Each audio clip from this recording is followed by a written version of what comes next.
정교한 조율, 두 번째는 미의 창조자, 세 번째는 이타적 본능, 이런 모습을 살펴보면서 하나님의 창조의 섭리에 대해서 같이 은혜를 나눌까 합니다. 오늘은 첫 번째로 정교한 조율 별 얘기입니다. 사실 별 얘기는 조금 어려울 수 있지만 우리 새벽이고 또 잘 따라오신다면은 예, 충분히 이해하실 내용들이실 것입니다. 이사야서 40장 26절에 있는 말씀을 먼저 읽어 드리겠습니다. 너희는 눈을 높이 들어 누가 이 모든 것을 창조하였나 보라. 주께서는 수요대로 만상을 이끌어내시고 그들의 모든 이름을 부르시나니 그의 권세가 크고 그의 능력이 강함으로 하나도 빠짐이 없느니라. 예, 너희는 눈을 높이 들어. 이건 무슨 의미로 해석할 수 있냐면 하늘을 우러러 보라. 또는 별들을 보라. 또는 높은 곳에 위치해서 모든 것을 한번 관망해 보라라는 그런 말로 이제 우리가 이해할 수 있겠습니다. 또 모든 것을 창조하였나 보라. 수요대로 만상을 이끌어내시고 모든 이름을 부르시나니 하나도 빠짐이 없느니라. 이 모든 것, 이 모든 것은 별을 가리킬 수도 있고 천지 만물을 이야기하시는 것일 수도 있습니다.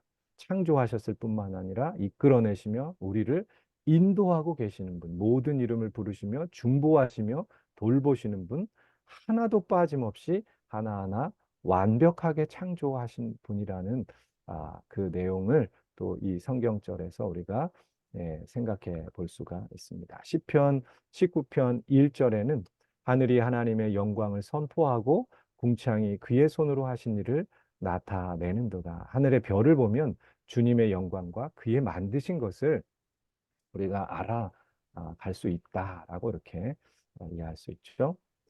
교회 증언 8권 310페이지에 이런 말씀이 있습니다. 하늘과 땅을 창조해 주신 분, 창공에서 별들을 질서 있게 운행시키고 해와 달에게 그들의 일을 지정해 주신 분에게 배우도록 하자. 천지를 창조하시고 별들을 질서 있게 운행시키시고 그 창조물들에게 할 일을 지정해 주셨다고 말합니다.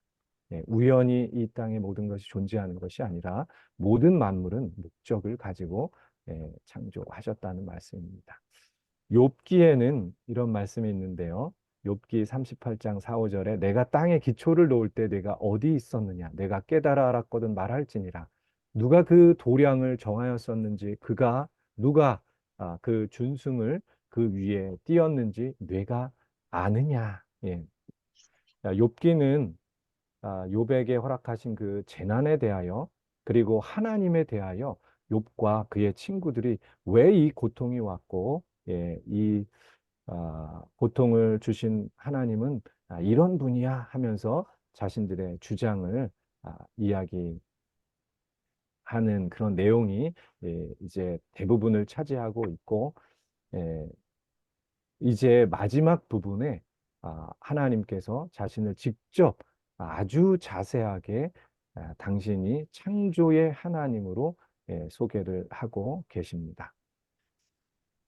이 도량과 준승, 이 도량이라는 말은 뭐 다 아시겠지만 재거나 달거나 하는 그런 측정하는 것을 이야기하고 준승은 이제 건축할 때 쓰는 도구인데 먹줄입니다.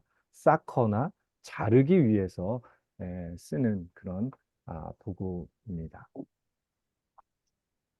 이걸 현대인의 성경으로 이렇게 다시 한번 보면 내가 땅에 기초를 놓을 때 너는 어디 있었느냐? 내가 그렇게 많이 알면 한번 말해 보아라. 누가 그 크기를 정하였으며 누가 그 위에 측량줄을 대어 보았는지 너는 알고 있느냐? 예. 그분께서 땅의 크기를 정하셨다고 합니다. 물론 크기 말고도 무게나 밀도나 지각의 구성 이런 모든 것들도 하나하나 하나님께서 정해 주셨을 것입니다. 그 윌리엄 블레이크라는 그 유명한 화가가 있습니다. 그가 이 해초라는 작품을 그렸는데 하늘에서 하나님께서 이 컴파스를 들고 제도하고 계시는 그런 그림을 그리셨습니다. 하나님께서 이 도량을 하시고 측량을 하시면서 정확하게 세상을 창조하셨다는 것을 묘사하고 있습니다.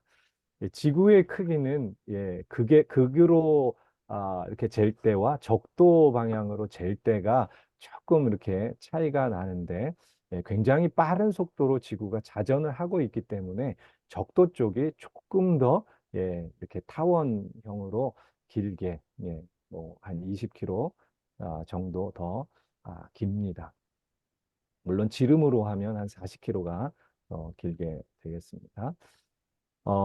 그런데 이 태양과 지구 사이의 그 행성들을 내행성 혹은 지구형 행성 뭐 이렇게 표현을 하는데 이 어, 내행성들하고 이렇게 사이즈를 비교해 보면 그래도 지구가 가장 큰 편입니다. 그런데 외행성, 지구 밖으로 돌고 있는 목성이나 토성 뭐 이런 것들이랑 비교하면 그때부터 지구가 잘 보이지가 않습니다. 아예 태양과 비교를 하면 아예 보이지 않게 됩니다.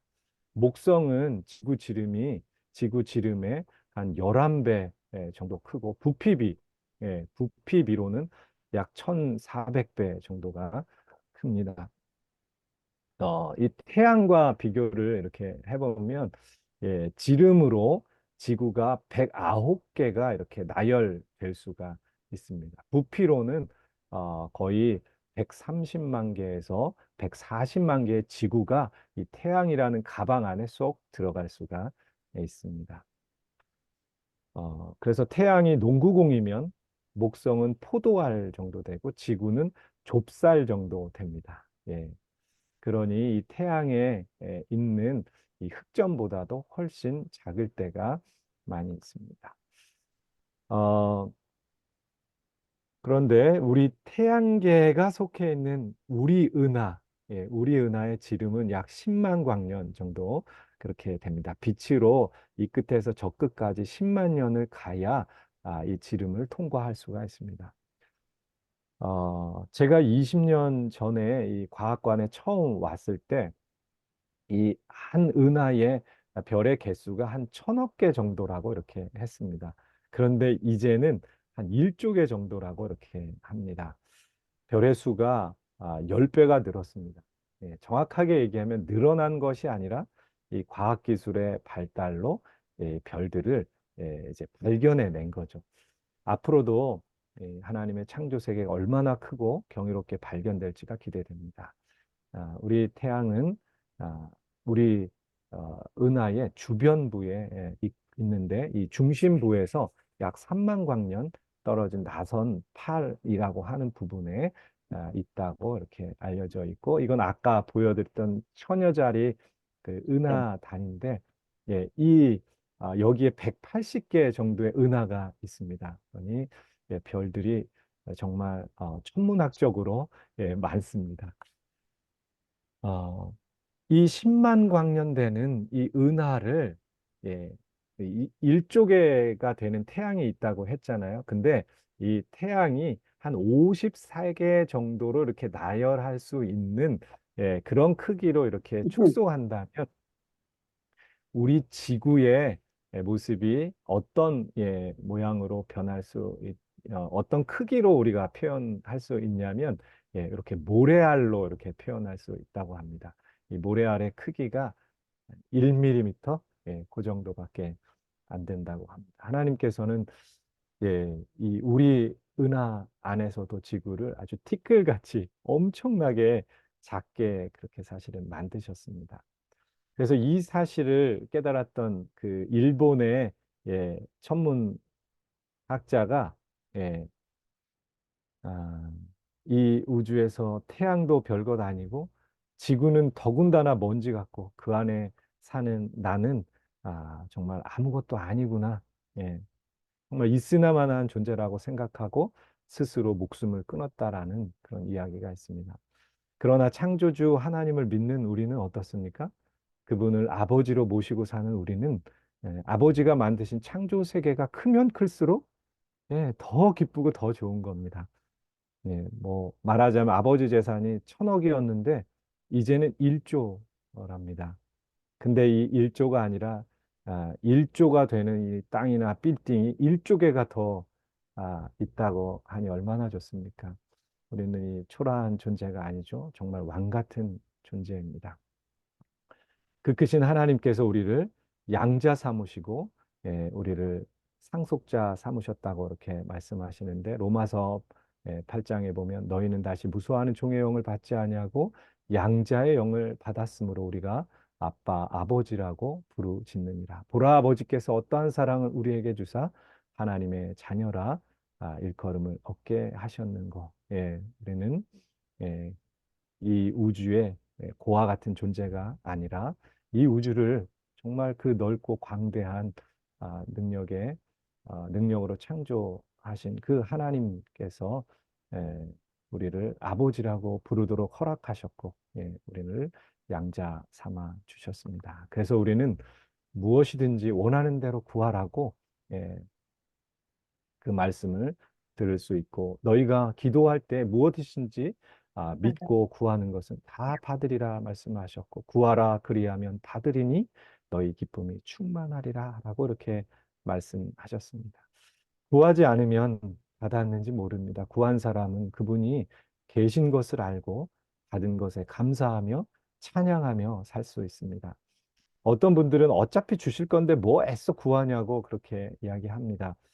사실 훌륭한 믿음이죠. 그러나 구한 것을 받은 사람보다 기쁨이 덜할 것이고 기도의 추억, 신앙의 체험을 덜하게 될 것입니다. 이 모래알 같은 점에 사는 먼지 같은 나의 기도에 응답하시는 그 하나님께 날마다 감사와 찬양을 드리는 저와 여러분 되시기를 바랍니다. 이 작은 점 지구, 예, 이 지구에 사는 사람과 생명들이 거하도록 하나님은 아주 정교하게 만들어 주셨습니다. 예, 이사야 45장 18절에는 아주 견고하게 하나님께서 만드셨고 헛되이 만들지 않으시고 사람으로 거하게 만드셨다라고 이렇게 이야기하십니다.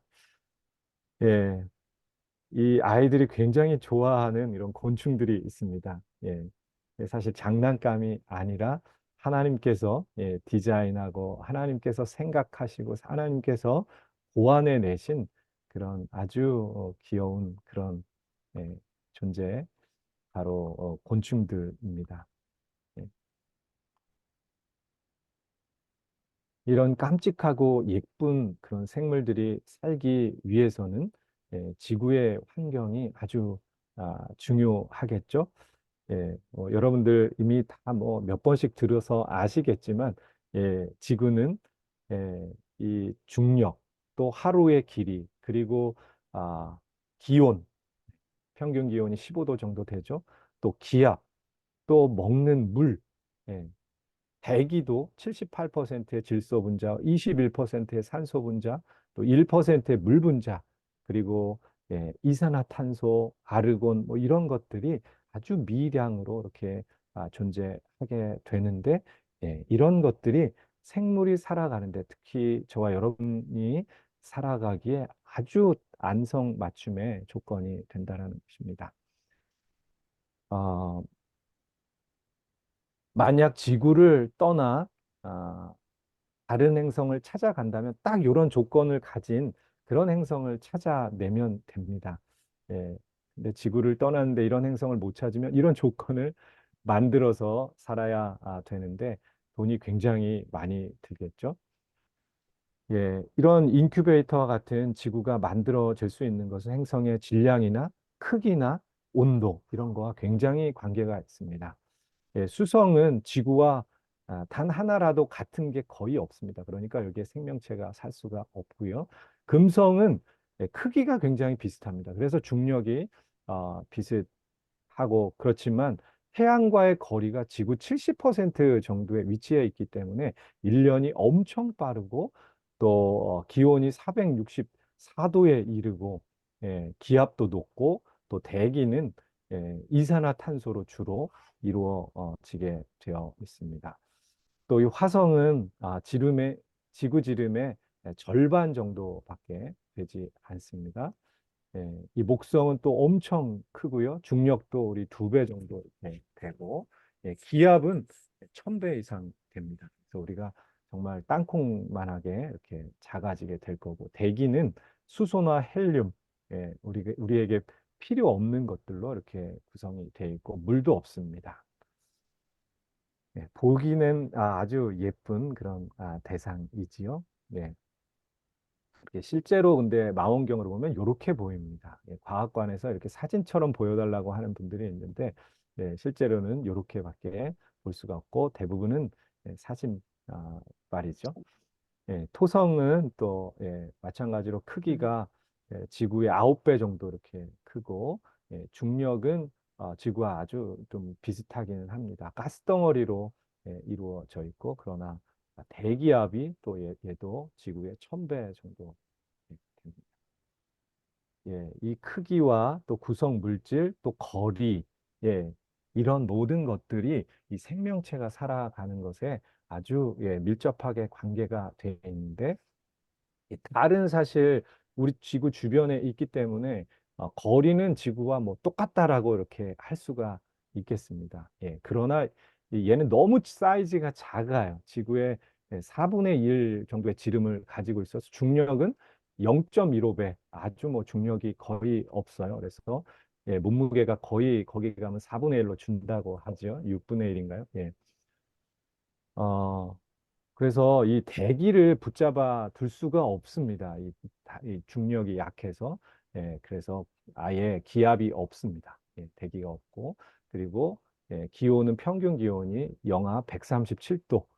그렇게 됩니다. 그러니까 그 거리가 같다 하더라도 사이즈나 이런 것이 또 달라지게 되면 생명체가 이렇게 살 수가 없습니다. 이렇게 살펴보니까 지구와 비슷한 크기와 그 태양과의 위치, 공기의 조성, 이런 것들이 지구와 비슷한 것이 거의 없습니다. 네.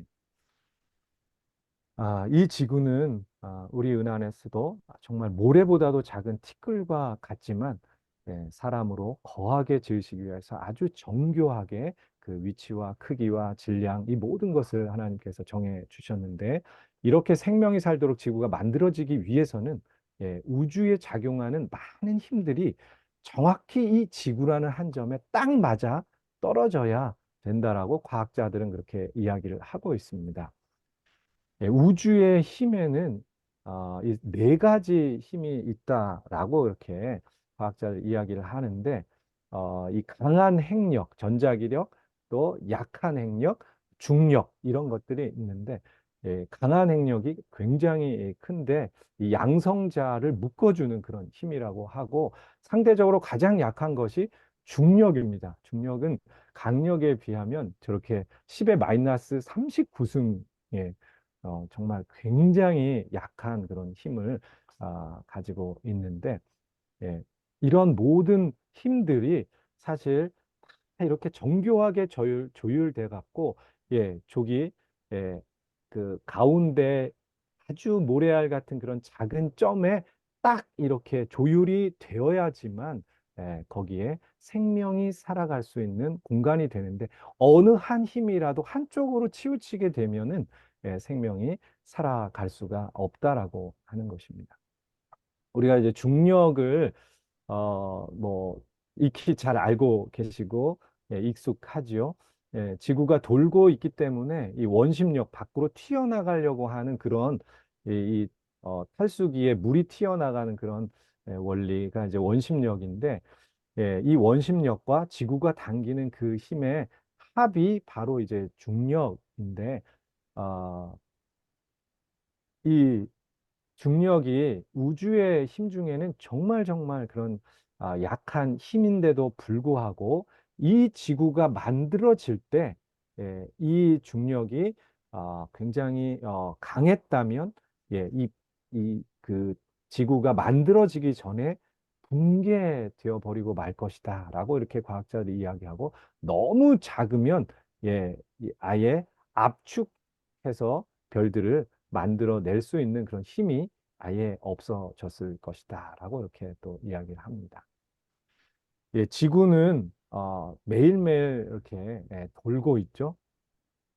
그래서 그 원심력에 의해서 많은 그런 물질들이 이렇게 튀어 나가게 됩니다. 그런데 이 지구의 이 질량이 이렇게 중력으로 이 물체들을 당기고 있기 때문에 그렇게 우리가 이 지구가 도는 것을 느끼지도 못하고 이렇게 살아가게 되는데 사실 중력이 조금 약해지면 사실 이 공기, 이 대기들이 먼저 튀어나가게 되고 더 약해지면 더 가벼운 것들이 튀어나가고 더 약해지면 아예 사람까지도 이렇게 우주 밖으로 이렇게 튀어나가게 될 텐데 중력이 작용함으로 인해서 우리가 이 땅을 밟고 또 대기에 이렇게 그 조성에 그 되어 있는 이런 공기들을 우리가 호흡하면서 살게 되는 것입니다. 예, 만약 이런 이 중력이 제거된 그런 공간에 우리가 산다고 하면 이런 모든 것들을 임의적으로 인간이 만들어야 되기 때문에 사실 엄청난 돈이 들어가게 될 것입니다. 여러분 혹시 이런 공간이 있는데 우리 지구에서는 중환자실 같은 곳입니다.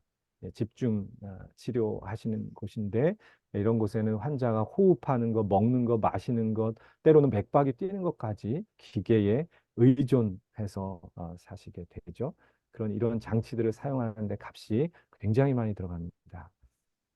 만약 그런데 이 지구를 떠나서 우주에 아, 산, 산다고 이렇게 생각해 보면 중환자실은 아무것도 아닙니다.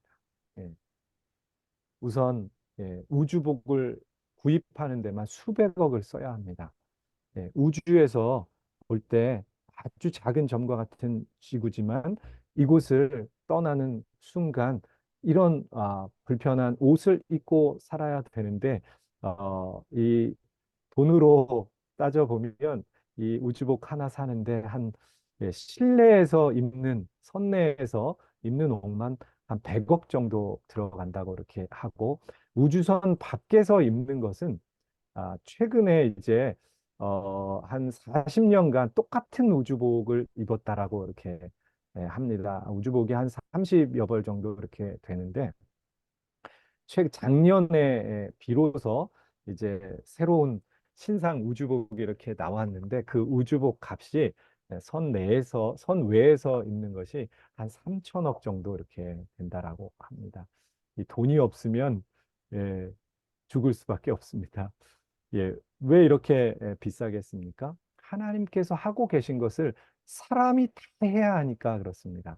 압력을 이기는 것, 공기의 조성비, 물 공급, 유해광선 맞는 것, 온도 유지 장치, 이 모든 생명 유지 장치들을 인공적으로 하기 때문에 엄청난 기술과 에너지, 그것을 돈으로 환산하면 3천억 정도가 된다는 것입니다. 우리가 살고 있는 집이 3천억 되시는 분도 거의 없으실 텐데, 예, 기본적으로 1인이 3천억짜리 되는 그런 옷을 입고 살아야 됩니다. 4인 가족이면 1조 2천억의 그 값어치를 입고 살아야 되는데, 이 지구에 이렇게 딱 살기 좋게 주신 것은 하나님의 은혜요. 기가 막힌 기적이기도 합니다. 그래서 너희는 눈을 높이 들어 누가 이 모든 것을 창조하였나 보라. 주께서는 수요대로 만상을 이끌어내시고 그의 모든 이름을 부르시나니 그의 권세가 크고 그의 능력이 강함으로 하나도 빠짐이 없느니라 라고 말씀하셨는데 정말 하나도 빠짐없이 우리의 생명에 꼭 필요한 요소들을 만들어 주셨습니다. 우리 과학관의 일주 사진들입니다. 이거, 이것은 작년에 제가 몽골에 가서 촬영한 일주 사진인데 아주 정교한 그런 모습을 우리가 볼 수가 있는데 여러분 혹시 라이프 존이라고 들어보셨죠? 지구가 이렇게 공전하고 있는 그 궤도가 곧 라이프 존입니다. 이 태양계 내에 아까 살펴보셨듯이 아무 데도 지구처럼 이렇게 살 만한 공간이 없습니다. 예, 이 그림은 태양의 크기와 행성의 거리를 나타내는 것인데요. 태양이 클수록 행성은 멀어지고 태양이 작아지면 또 그 위치가 이렇게 가까워져야 되는 것인데 지구는 그 조건에 딱 맞아 떨어지는 그런 행성입니다. 그런데 여러분 아까 살펴본 이 생명도 존재할 수 없는 그런 태양계의 다른 행성들은 도대체 왜 만들었을까? 예, 그것이 사실 좀 궁금하기도 하잖아요. 이게 아까 살펴봤던 이 태양계였는데 보통 우리 태양은 정지에 있고 행성들만 움직인다. 예, 그렇게 사람들은 생각하지만 사실이 아닙니다. 이 태양은 또 이 우리 은하의 중심을 두고 공전을 하는데 초당 뭐 어떤 책은 230km, 어떤 책은 290km에서 대략 한 250km의 속도로 이 공전을 하고 있고 그 주변을 지구와 같은 다른 행성들이 따라가면서 이렇게 돌고 있습니다. 태양이 얼마나 빠른지 뭐 미국에서 참여하시는 분들도 계실 텐데 전 세계를 10초면은 다 갈 수 있는 빠르기로 지금 태양이 공전하고 있는데 그 공전하는 태양을 따라가면서 돌고 있기 때문에 이 지구나 다른 행성들, 이 특별히 이 지구가 돌고 있는 이 궤도 라이프존, 이 라이프존을 벗어날 수도 있는데 이것이 이탈하지 않게끔 하나님께서 모든 태양계의 다른 행성들이 돕도록 이렇게 만드셨습니다. 그래서 지구가 이렇게 매일매일 스스로 돌면서 또 이 태양 주변을 이렇게 공전을 하지 않습니까? 이 공전하는 모습과 이 또 목성이 공전하는 모습을 이것을 한 달에 한 번씩 선으로 연결한 그런 그림입니다. 이 태양을 따라가면서 이런 행성들이 예, 이 얼마나 이렇게 정확한 위치를 서로 그렇게 보조하면서 가고 있는지 이렇게 선을 그으면 예, 이런 정확한 그림, 이런 정교한 그림이 그려집니다. 이 목성과 지구의 그런 그 관계만이 아니라 또 금성과 지구와 목성을 매일매일 또 그려본 선을 또 이렇게 볼 수 있는데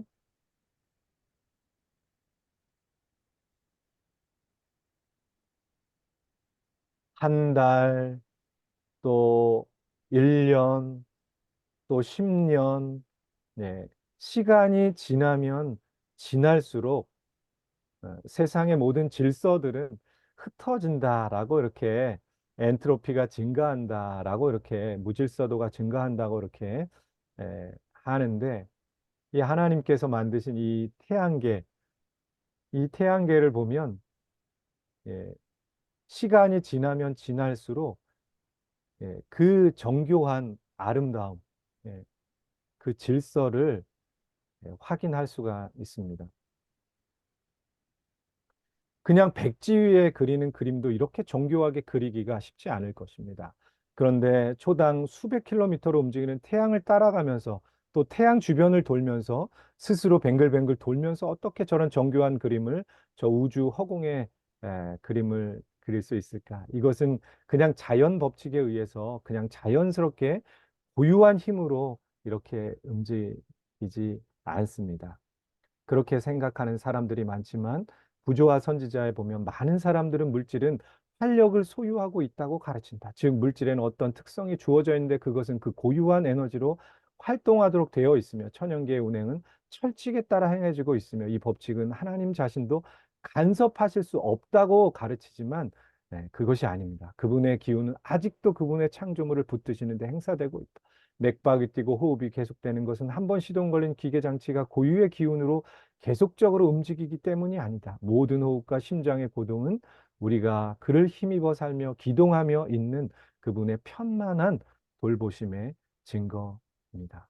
예, 오늘 맥박이 뛰고 호흡이 아, 되는 것은 그분의 편만한 돌보심 때문입니다. 또 우리가 늘 먹고 마시고 하는 이런 지구의 풍성한 소출은 태양 주위를 끊임없이 돌고 이 지구가 있는 것은 천연계 속에 고유적으로 존재하는 본래의 힘에 의한 것이 아닙니다. 무한한 능력의 손이 이 행성을 끊임없이 인도하고 있기 때문입니다. 그 자전 과정에서 위치를 지켜주는 것은 매 순간 작용하는 하나님의 능력이라고 이렇게 말씀하셨습니다. 성경 로마서에 보면 우리 이 창조 세계를 보면 자세히 정말 관찰한다면 우리가 겸손히 그분의 만드신 것을 살펴본다면 예, 그분의 영원하신 능력과 신성을 분명히 보고 알게 될 수 있다라고 하는데 하나님이 없다고 굳게 믿는 사람들은 하나님의 영광, 하나님께서 만드신 이 세상의 시작을 썩어질 사람과 새와 짐승과 기어다니는 그런 동물의 모양, 우상으로 바꾸었다라고 이렇게 이야기합니다. 이것은 국립중앙과학박물관 자문을 받아 그린 그런 진화나무라는 그림입니다. 우주의 기원, 지구의 기원, 인류의 기원을 세상 사람들은 철저하게 하나님 없이 시작되고 믿고 살고 있는 사람들이 많습니다. 어떻게든 하나님이 계시지 않다고 믿고 있기 때문에 어쩔 수 없이 다른 그런 아주 미미한 그런 것들로 기인했다라고 이렇게 생각합니다. 이 진화론은 아, 창조주의 존재를 부인하는 결과를 이렇게 낳게 되었는데 이 리차드 도킨슨 같은 사람은 진화 신앙을 하는 그런 사람이지요. 기독교를 버리고 진화론을 따르라고 하는 그런 그 생각을 퍼뜨리는 대표적인 사람입니다. 그 사람은 어떤 운동을 하고 있냐면 하나님은 없는 것 같으니 걱정을 멈추고 너의 삶을 즐겨라. 예. 굳이 신의 눈치를 보지 말고 그냥 편하게 즐기면서 살으라고 그렇게 이야기를 합니다. 예. 오늘날 우리 이 많은 사상들 특히 이 진화론 강진술 이런 것들이 예, 정말 금단의 길로 그렇게 이끌어 가고 있습니다. 저 호남 앞에서 그 어떤 그 집사님께서 어, 그 전화를 하셨어요. 이제 우리 이 교회 다니는 학생들이 엄마 손 붙잡고 잘 이렇게 초등학교 때는 교회를 왔는데 중학생만 되면 교회를 떠난다라고 이렇게 하는 겁니다. 엄마 말은 더 이상 믿을 수 없고 교회에서 가르치는 거는 진리가 아닌 것 같아. 선생님이 틀리겠어? 선생님이 진화가 맞다고 하셨기 때문에 나는 교회에서 가르치는 걸 믿을 수 없어서 이제 교회를 떠난다라고 이렇게 이야기합니다. 우리 교단에서 예, 근무하는 이 교역자들도 한 6, 70% 정도만이 이 창조를 확신하고 있는 이런 시대에 저희가 살고 있습니다. 1859년에 이 다윈 종의 기원책을 발표하게 되었는데요. 이, 어, 이 종의 기원은 너무나도 사람의 세계관을 뒤바꿔 놓은 그런 혁명적인 그런 책입니다. 다윈에 의해 야기된 지적 혁명은 생물학 영역을 넘어서 그 당시 사람들의 믿음의 일부까지 뒤집어 버렸다. 현재 살고 있는 사람들이 1859년 이전의 사고방식으로 돌아간다는 것은 다윈의 영향이 너무 크기 때문에 거의 불가능하다라고 이렇게 합니다. 불과 약 200년 전에는 하나님께서 창조주라고 사람들이 믿었습니다. 그런데 1859년 종의 기원이 발간되고 난 후 전혀 새로운 사상인 진화론 사상의 사람들이 물들게 되었습니다. 종의 기원은 혁명적인 그런 책입니다. 이 책의 전과 후는 완전히 달라졌습니다. 그 전에 기독교적 세계관이 완전히 붕괴되고 진화론적 세계관으로 세상이 변하게 되었습니다. 그래서 이 마지막 시대에 우리가 들어야 하고 회복해야 할 기별이 바로 창조 기별이라고 이야기하고 계시는데, 바로 이 마지막 시대 라오디게아 교회의 사자에게 편지하라. 아멘이시오 충성되고 참된 증인이시오 하나님의 창조의 근본이시가 이르시되라고 이렇게 말씀하고 있습니다. 예수님은 각 시대마다 필요하신 기별로 자신을 나타내고 계십니다. 그런데 이 서머나 교회는 처음이요 나중이요 죽었다가 살아나신 환란과 순교의 시대에 용기를 주시는 그런 하나님으로 자신을 나타내셨고, 버가목 교회는 좌우에 날선검을 가지니 하면서 우상 숭배와 행음에 대한 회개를 촉구하시는 하나님으로 나타나셨는데, 우리 시대 우리가 살고 있는 이 라오디게아 교회에는 창조의 근본이신이로 나타나십니다. 이 시대가 창조의 신앙이 공격 받으실 것을 아시고 창조의 중요성을 나타내셨습니다. 하나님께서는 이 진화론의 공격을 받고 있는 이 시대의 대안을 갖고 계셨는데, 1859년 이 진화론의 그 종의 기원이 발표될 때, 바로 1844년 대실망 이후 깊은 성경 연구와 기도로 예수 그리스도의 성소 봉사, 또 신자의 신앙 고백에 기초한 침례, 이런, 또 1854년 최초 교단 출판물을 판매하기 시작했고, 1859년에 조직적 헌금을 계획한 1860년에 교단 명칭이 제7일 안식일 예수 재림 교회로 채택을 한 바로 저희 교회 1863년 대총회를 조직하고 조직적으로 이제 진리를 세계적으로 전파하기 시작했습니다. 하나님께서는 이 남은 무리의 사명으로 진화 사상에 맞서서 하나님이 온 세상을 창조하셨다는 기별을 우리에게 주셨고, 여러분과 저는 창조주 하나님이 사랑으로 만물을 만드셨다는 사상을 세상에 물들여야 하는 책임을 가지고 있습니다. 그 우리에게 사명을 주셨는데, 새 천사의 첫 번째 기별이죠. 하늘과 땅과 바다와 물들의 근원을 만드신 이를 경배하라 하더라. 이 마지막 남은 교회에 주신 기별입니다.